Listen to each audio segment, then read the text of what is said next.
En un vídeo anterior, ese que tienes en pantalla, Mito y Logos, abordaba ya el tema del mito y sus relaciones con la filosofía. Y decía que esta, en una de sus funciones, una de ellas, tendría que ser la traducción del significado de los mitos a nuestra experiencia en un mundo secular. El ser humano es un ser simbólico, necesitado de narraciones que le den sentido a su vida, y el mundo actual es pobre en ellas, aunque produzca muchos sucedáneos en la literatura, el cine y demás. Y eso nos deja huérfanos de sentido. Es lo que llamó Nietzsche la muerte de Dios, que nos deja solos ante el nihilismo. Y por eso la filosofía, al menos en un sentido subjetivo, que me gusta distinguir del objetivo, no sería tanto el paso del mito al logos, como se suele decir, como ese ejercicio de traducción lógica del mito, de esa reserva simbólica, ese depósito de sentido que posee el ser humano y al que parece que necesita regresar una y otra vez. Hay mitos contemporáneos, pero nunca son tan satisfactorios como los clásicos.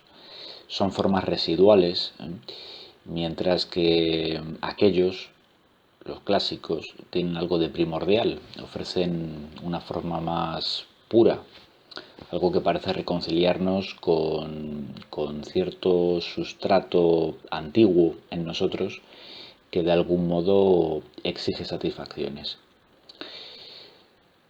Por eso planteaba la necesidad de esa traducción mítica, de esa especie de mitosofía, que no destruye el mito, sino que lo actualiza. Le busca investiduras culturales nuevas, lo inserta en una nueva experiencia psicosocial, en fin, que lo traduce al mundo en que nosotros vivimos, que no es el mundo en que ese mito fue generado, evidentemente. Bueno, decía entonces que en posteriores vídeos haríamos algún ejercicio concreto de traducción y hoy de hecho propongo hacerlo con el análisis de un importantísimo mito clásico que es el de Orfeo. En particular, el descenso de Orfeo al inframundo, a los infiernos, en busca de su amada Eurídice. Así que vamos a ver qué elementos podemos extraer interesantes para nuestra experiencia actual.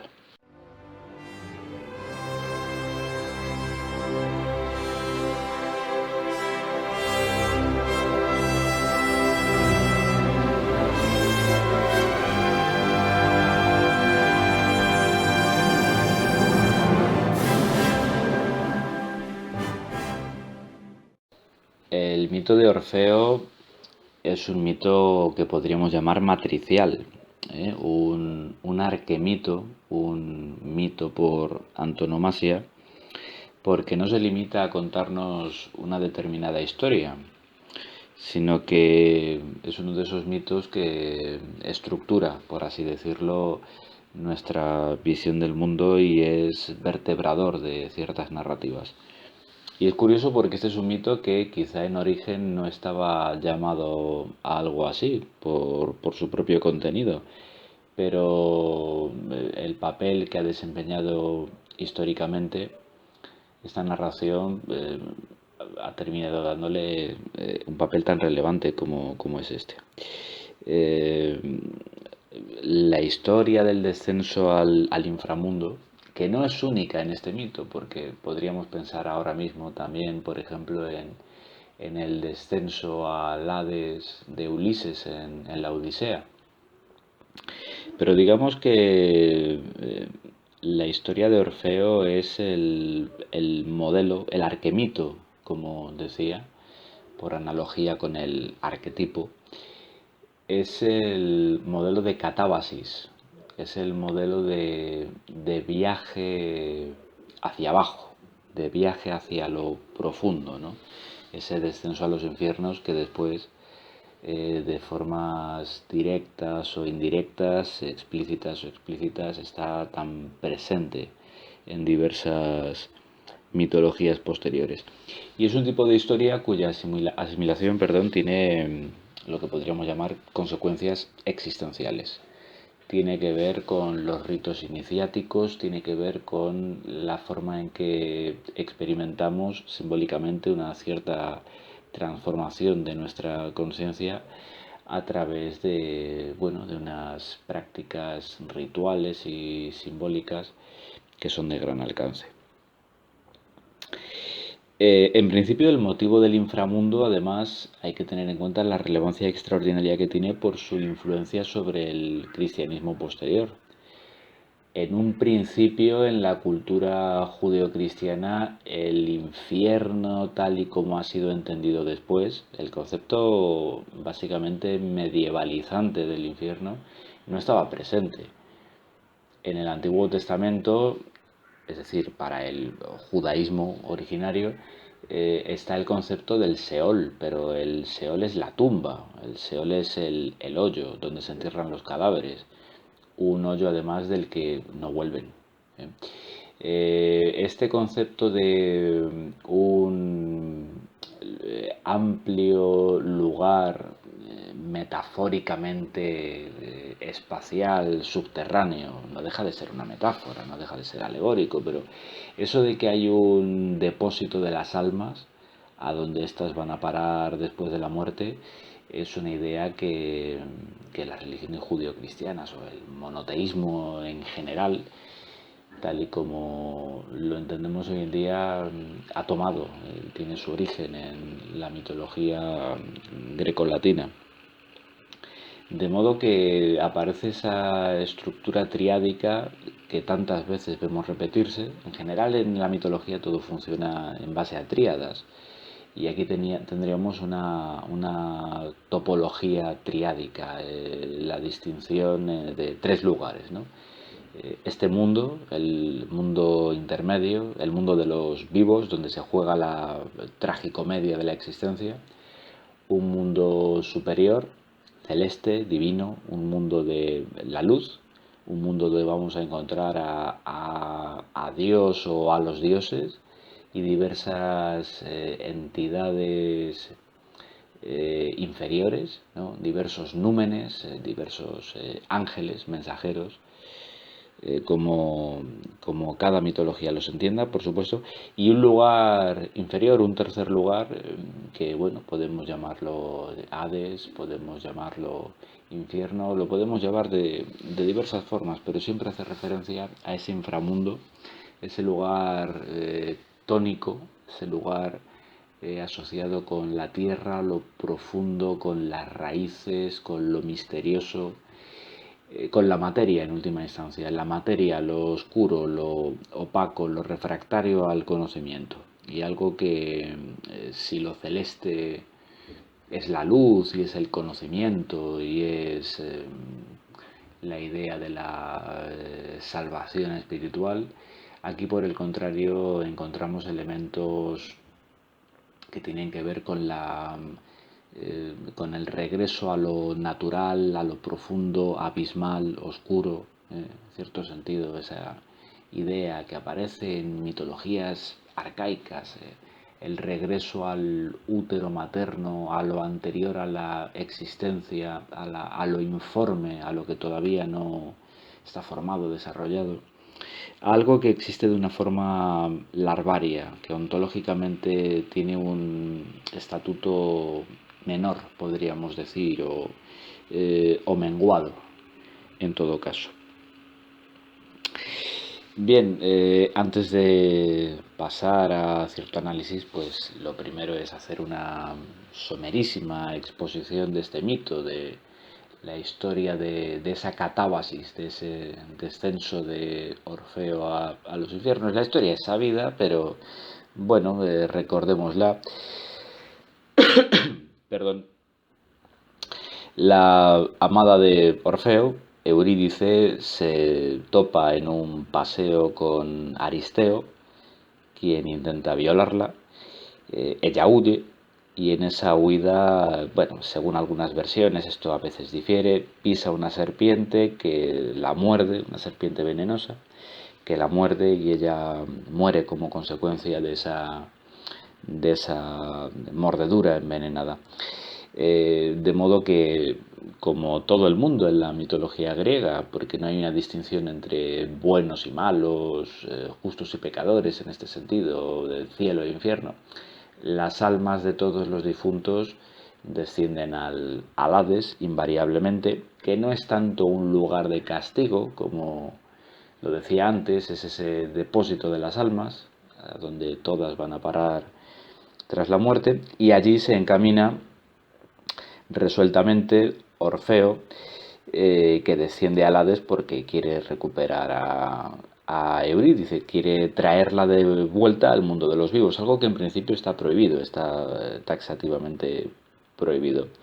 Encuentra una forma de descender a los infiernos y acompañado por su lira, en la mayoría de versiones, por el instrumento musical en el que tiene una maestría absoluta. De Orfeo se decía que era el inventor de las artes musicales o en todo caso un consumadísimo intérprete. Pues gracias a su música consigue encantar a Caronte, el barquero, a Cerbero, el perro que custodia la entrada a los infiernos, y abrirse paso a través de las grandes puertas de metal que, que cierran esos inmensos salones subterráneos. En algunas versiones incluso se dice que en el lapso de tiempo que lleva a Orfeo descender a los infiernos, todos los suplicios o todas las penas que pasaban las almas difuntas se ven interrumpidas momentáneamente.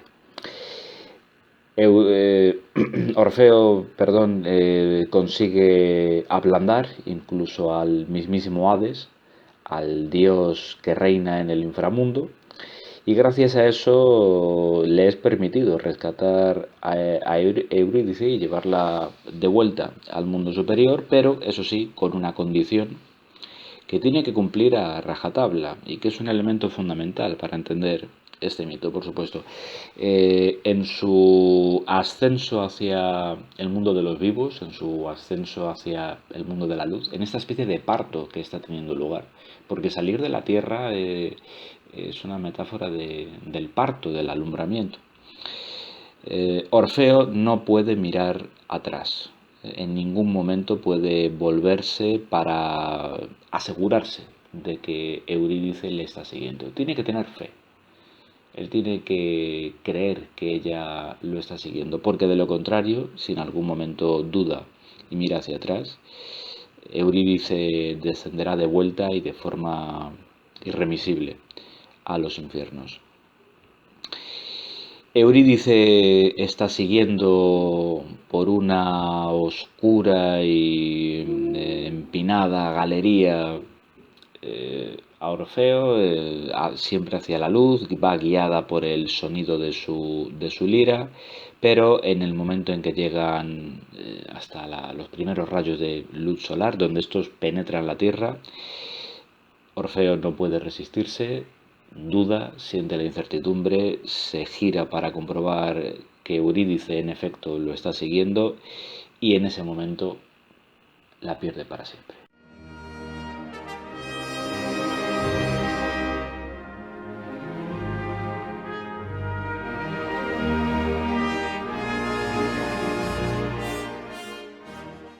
Las interpretaciones más habituales de este mito comparten ciertos rasgos comunes, aunque también hay divergencias, por supuesto.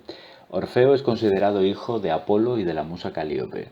De ahí su carácter de héroe civilizatorio que enseña a la humanidad artes como la medicina, la escritura o la música. Es un hijo de Apolo, lo cual quiere decir que tiene ciertos rasgos suyos, pero a la vez cabría decir que es un avatar de Apolo, y esto aunque la mitología griega nunca lo exprese así, por supuesto. Pero vemos en este mito y en otros que determinados personajes heroicos, por lo general, semidioses, habitualmente, asumen características normalmente atribuidas a cierto dios. Y sin embargo, están encarnando, protagonizando sucesos que a estos dioses en cuestión nunca podrían haberles ocurrido. Hacen el papel de variantes locales, variantes mitológicas concretas de esa visión del dios en cuestión. Muy relevante es en el caso de Orfeo el haber fundado o transmitido determinados cultos iniciáticos, formas de religiosidad alternativas a la ortodoxia olímpica, tales como los cultos de Apolo y Dioniso. De él procederá, como no, el orfismo, del cual diré algo a continuación. Un dato interesante en el que coinciden distintas versiones es en que Orfeo, antes de los acontecimientos narrados en el mito del descenso al inframundo, Orfeo viajó a Egipto, lo cual parece justificar el contacto que se da en esta doctrina, el contacto con otras como la de Akenatón y su culto al disco solar como dios único, y la forma mistérica de dicho culto y el tipo de sacerdocio que lo ejercía, que habría sido importado a Grecia. Orfeo, en efecto, encarna una visión heroica de Apolo, pero a la vez tiene rasgos de Dioniso, los dos dioses centrales del culto órfico. Tiene rasgos de ambos a la vez. Orfeo es a la vez Apolo y Dioniso. Esto se aprecia en su muerte, la muerte que en diferentes versiones, con distintas motivaciones, pero una muerte en la que vienen a coincidir los distintos mitos que conservamos. Una muerte que evoca claramente la de Zagreo Dioniso, el niño, hijo de Zeus, que fue descuartizado y devorado por los titanes, a los que después Zeus, furioso, fulmina con el rayo, los liquida y de cuyas cenizas surgen los seres humanos, que son híbridos de esas fuerzas terrestres, materiales, que son los titanes, pero a la vez del dios que había en sus entrañas, de ese niño Dioniso, de ese niño dios. Así pues, los seres humanos, mitad celestes, mitad terrestres, espíritu y materia, inteligencia y animalidad, ¿no? Eso define un carácter híbrido, un carácter mixto de nuestra especie. Y esta será la base de los misterios órficos, que giran en torno a esa dualidad humana alma-cuerpo, algo que nos puede parecer hoy en día un tópico, desde un punto de vista religioso, pero que era algo totalmente inédito en la religión griega, la religión de aquella época, la religión ortodoxa de las polis griegas. En efecto, el orfismo verá en la condición humana un brillo de lo celeste que, sin embargo, se encuentra manchado por un crimen originario del que el ser humano se tiene que purificar para regresar a su ámbito originario, a lo celeste, a lo divino, ¿no? Porque se halla habitualmente apresado en la carne, en la materia. Algo parecido a lo que el cristianismo llamará la caída del ser humano. El cuerpo es visto como un envoltorio, como la prisión del alma. En el caso de Orfeo, él no fue como Dioniso descuartizado por los titanes, pero nos ofrece su historia una variante. Él fue descuartizado por las Ménades. Fue descuartizado después de haberlas rechazado en su dolor por haber perdido definitivamente a Eurídice. Las bacantes lo descuartizan y arrojan sus miembros a un río. Y el propio dios Dioniso castigará a su vez a las Ménades por esta falta. Bueno, aquí hay una historia que evoca muchos otros elementos y que influirá decisivamente después tanto en los pitagóricos como en el propio Platón, que están empapados de elementos órficos como los descritos. Por su parte, igual que Orfeo, el héroe que desciende a los infiernos, igual que este encarna atributos apolíneos y dionisíacos a la vez, su contraparte femenina en este mito, Eurídice, no deja de ser un correlato, no deja de ser, por así decirlo, un avatar de la propia Perséfone, la esposa de Hades, el rey del inframundo. Hay otros misterios que fueron muy importantes en el mundo en griego, como los de Eleusis, que estaban relacionados con Deméter y con Perséfone, madre e hija, es decir, con los ciclos de la vida y con su reinicio periódico. Orfeo, descendiendo al Hades, representa la búsqueda del alma de la liberación, de la inmortalidad, que sin embargo se encuentra condenada al fracaso por su impureza, por la imperfección de la carne. Y sin embargo hay en ello una experiencia iniciática, un viaje del héroe arquetípico, que los partícipes de esos misterios órficos repetían simbólicamente y asumían como una enseñanza moral. De modo que se podría decir que Eurídice representa la inmortalidad que los dioses no conceden a quien no es puro.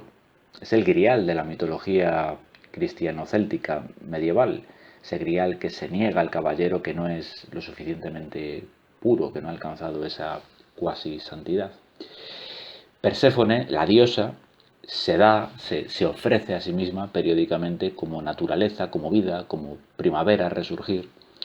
Y sin embargo, en esta otra encarnación, como Eurídice, se niega al ser humano, se niega como anhelo de inmortalidad personal, de inmortalidad particular. Lo natural retorna en forma de ciclo, pero la vida humana no puede alcanzar nunca esa misma eternidad. El orfismo, que influiría después notablemente en el gnosticismo y en el hermetismo posteriores, supuso un enfrentamiento con las tradiciones griegas de la religión olímpica, precisamente porque proponía una nueva concepción del ser humano y de su destino. Orfeo aparece como un guía, como un modelo a imitar. Es el viajero al más allá. Aquí aparece algo inédito. Como decía, hay una doctrina de la salvación, hay una doctrina soteriológica, que no es autóctona de lo griego. Y seguir esta doctrina implica alejarse del nomos establecido, de las convenciones sociales, de las tradiciones, y adoptar un determinado estilo de vida de una austeridad muy marcada y con estrictas normas de comportamiento, de vestimenta, de alimentación. El ser humano, en el orfismo, es comprendido como un compuesto de cuerpo y de alma, de un alma eterna, que sobrevive al cuerpo y que es juzgada tras la muerte. Una idea absolutamente novedosa en ese momento en la cultura griega. Un alma que es juzgada tras la muerte, ya sea para recibir una recompensa o un castigo. Y por eso tiene que estar limpia, por tanto, tiene que estar preparada para la muerte. Mientras tanto, el cuerpo es entendido como un receptáculo, una vasija, como una prisión o incluso una tumba para el alma. Esta idea será muy pregnante e influirá muchísimo en Platón, por ejemplo. El alma de esta forma se reencarna durante sucesivas vidas hasta purificarse del todo y así poder reintegrarse en el ámbito originario al que pertenece, del que procede, el ámbito celeste, divino. Y por eso las enseñanzas órficas insistían mucho en una serie de instrucciones, de pasos a seguir, casi como un protocolo, para realizar adecuadamente la catábasis tras la muerte, para saber cómo descender al inframundo, entrar con buen pie en el Hades y así poder salir de él posteriormente a una mejor vida futura, a una posterior encarnación, como dice la doctrina de la metempsicosis. En todo esto hay una raigambre claramente egipcia. Esto recuerda los rituales y los símbolos presentes en el libro de los muertos. Y todo esto a su vez influirá notablemente en el judaísmo helenizado y a través de este en el cristianismo.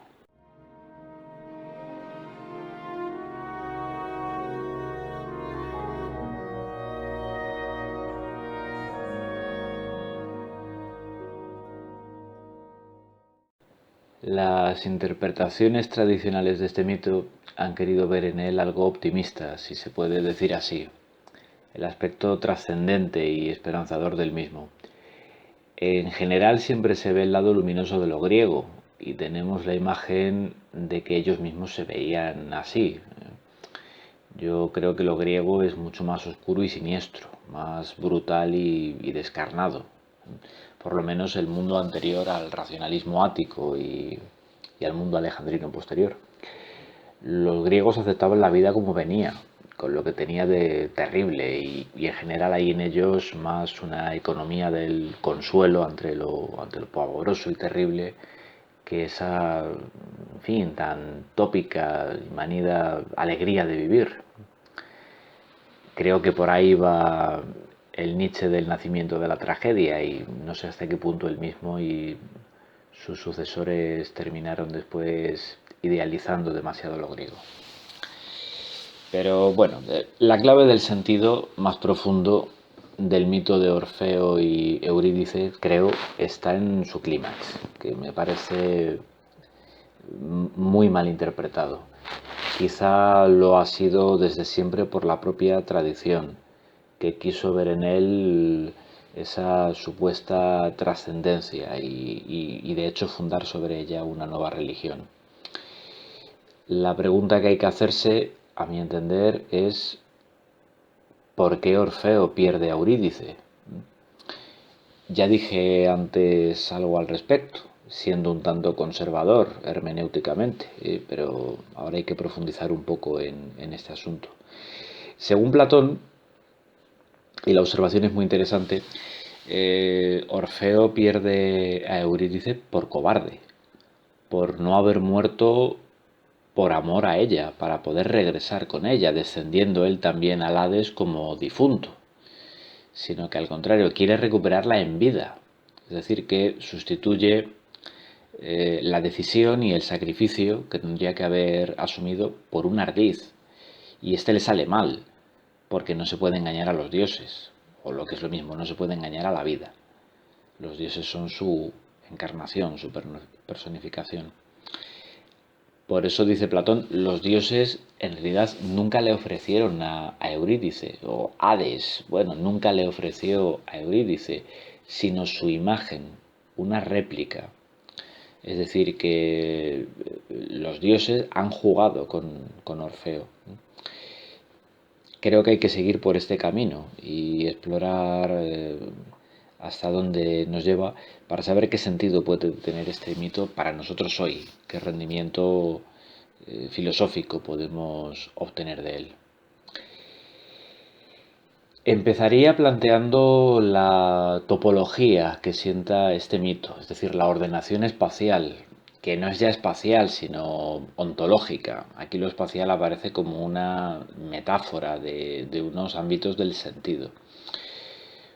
Una topología que viene a completar la clásica griega, la homérica, añadiendo además ciertas influencias egipcias que ya hemos mencionado antes también y que servirá de base para otras concepciones cosmológicas o metafísicas posteriores. Tenemos, en primer lugar, la superficie, el mundo de la vida, ¿no?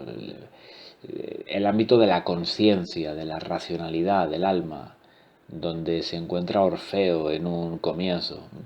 Esa superficie bañada por el sol, por la luz de Apolo, del logos, el logos mismo que ilumina el mundo, es decir, que ilumina la mente o el alma humana, la psique. Pero el mito nos conduce por el camino de la catábasis, nos guía por unas grutas a las profundidades, al mundo de lo telúrico, a la materialidad opaca, la tierra por contraposición a lo celeste, lo oscuro, a donde no llega el sol, el mundo de lo inconsciente, de lo irracional, de lo animal, de lo dionisíaco. Recordemos una vez más que la contraposición entre lo apolíneo y lo dionisíaco es básica para el orfismo, es estructural para el orfismo. La catábasis, el descenso a los infiernos, consiste en la profundización en la oscuridad del propio ser, unas profundidades de las que se pretende recuperar algo y traerlo a la luz. Y aquí está lo más importante del mito, que al hacerlo se destruye. Es decir, el deseo lo amado, Eurídice, vaya, el objeto de deseo desaparece cuando se hace visible, cuando se, cuando se trae a la superficie. O sea, hasta aquí podría parecer que la lectura que estaba proponiendo era básicamente psicoanalítica, pero en realidad se trata de una lógica inversa a la psicoanalítica. Se trata de todo lo contrario. También es una lógica inversa a la de un texto celebérrimo, inspirado en este mito, que es la alegoría de la caverna de Platón, inspirada tanto en el mito de Orfeo como también en el pasaje del descenso de Ulises al Hades en la Odisea. Bueno, pues al contrario que en el mito de la caverna, salir de las profundidades, escapar del Hades, no es algo bueno en sí. No es ese movimiento racionalista por el que aflora lo reprimido o ignorado o olvidado, poniéndolo así a nuestra disposición, sino que, al contrario, sacarlo hace perderlo, porque tenía que permanecer sepultado, tenía que permanecer en el Hades. Dicho en otros términos, que Orfeo nunca pudo recuperar a Eurídice, en ningún momento ha podido hacerlo, siempre ha estado condenado a perderla. Los dioses han jugado con él. La salida del Hades representa un parto, puesto que esas profundidades tónicas no dejan de ser un útero. La tierra es el útero del que mana la vida, del que nace toda forma de vida.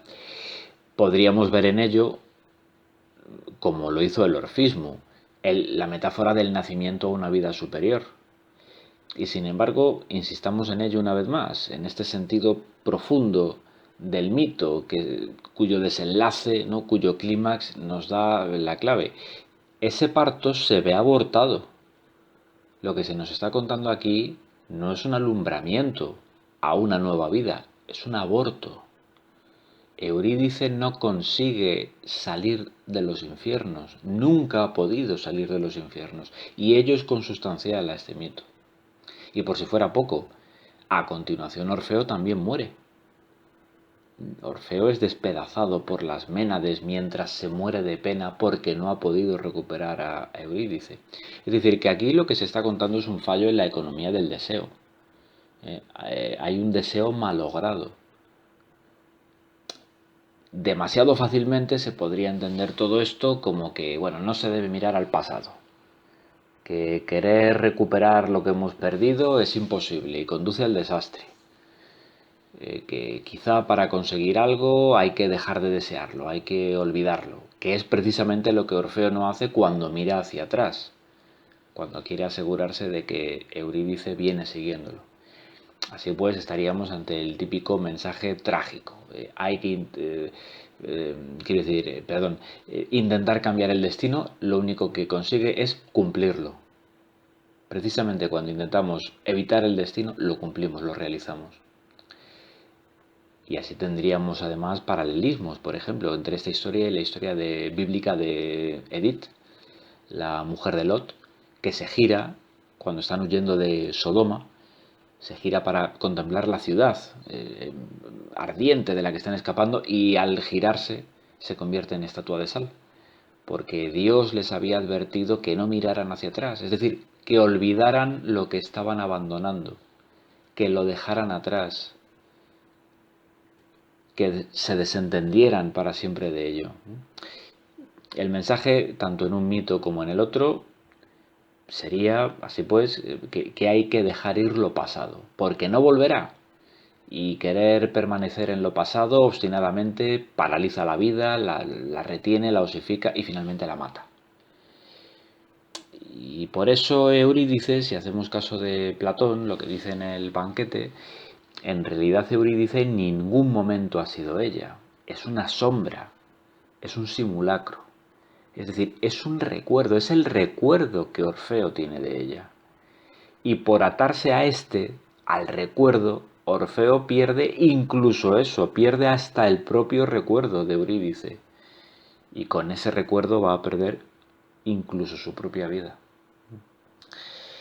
Esta sería una forma de verlo, pero en realidad creo creo que hay algo más interesante en todo esto. Creo que hay algo que es más profundo, un sustrato de lectura mucho más hondo.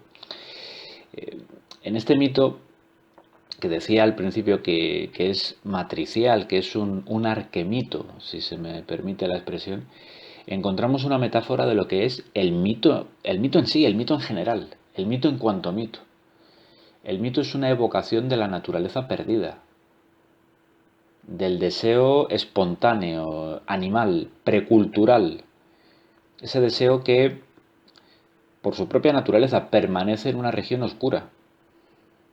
Está en nosotros, pero irrecuperable en cuanto tal. De modo que solo tenemos de él un vago recuerdo, que ya de por sí está idealizado. Y ese es el amor perdido de Orfeo, ese amor que como poeta y músico está evocando con su lira, ¿no?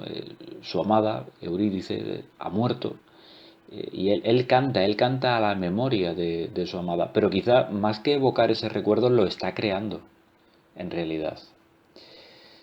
Intentar recuperarlo, intentar traerlo a la luz, solo conduce a perderlo, porque lo deseado, en realidad, no es lo deseado en sí, sino el recuerdo que tenemos de lo deseado. ¿Eh? El deseo ya cultural, el deseo apolíneo, celeste, luminoso, el del mundo de la conciencia, de la razón, es el sustituto, es un sustituto de la pulsión dionisíaca, abismal, oscura, de eso que está en el Hades, que permanece en el Hades, eso que sólo como tal evocamos, que sólo vive como imagen de algo perdido. No es lo perdido, sino la imagen que tenemos de ello. La cultura, lo apolíneo, es un sistema de sustituciones de algo perdido. No ya reprimido y por tanto recuperable, es algo perdido que tenemos que sustituir. De un sustrato animal irrecuperable, que es el motor del deseo, pero que no le puede dar su contenido. Este, el contenido y la satisfacción correspondiente, siempre va a ser ya algo cultural y simbólico. Nuestra naturaleza no radica en el regreso a lo biológico, a las profundidades de la tierra, esa catábasis que nos conduce a los infiernos, sino que es en sí misma, nuestra naturaleza es en sí misma la evocación de un pasado que creamos simbólicamente y cuyo esfuerzo por hacer literal lo destruiría, lo mostraría como humo, como ilusión, como esa Eurídice cuando se esfuma ante los ojos de Orfeo. Ponerlo, quiero decir, bajo la luz del sol, hace que se desvanezca. Solo puede existir en la oscuridad, en lo profundo, como tal. Como el propio mito, que es metáfora, el mito en general, quiero decir. El mito es metáfora de algo perdido, de algo que, en caso de ser entendido literalmente, es aniquilado. Ese sentido se destruye. El mito es la metáfora de algo de suyo ausente, irrecuperable, y sin embargo cuyo vacío, investido en un lenguaje siempre cultural, histórico, ese vacío es necesario mantenerlo presente, porque si no mantenemos cerca de nosotros ese espacio vacío, esa ausencia, nos encontraríamos con el sinsentido absoluto. Necesitamos mantenerlo vacío, pero mantenerlo. Lo ausente existe solo como tal ausencia. No es eliminable, pero tampoco hay método alguno para traerlo a presencia, para recuperar ese contenido perdido. Está definitivamente perdido para nosotros. ¿eh? Eso convertiría lo mitológico en un fetiche, realmente. Entenderlo literalmente lo convierte en un fetiche y anula todo el efecto productor de sentido que pueda tener para nosotros.